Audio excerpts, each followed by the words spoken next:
Now's the time to finally realize we the people must make some choices. If we want health care for all, now's the time to raise our voices.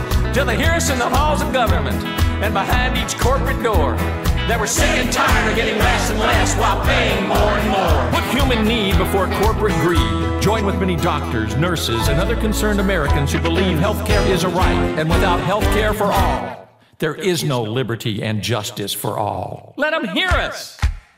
Health care for all, because health care is a right.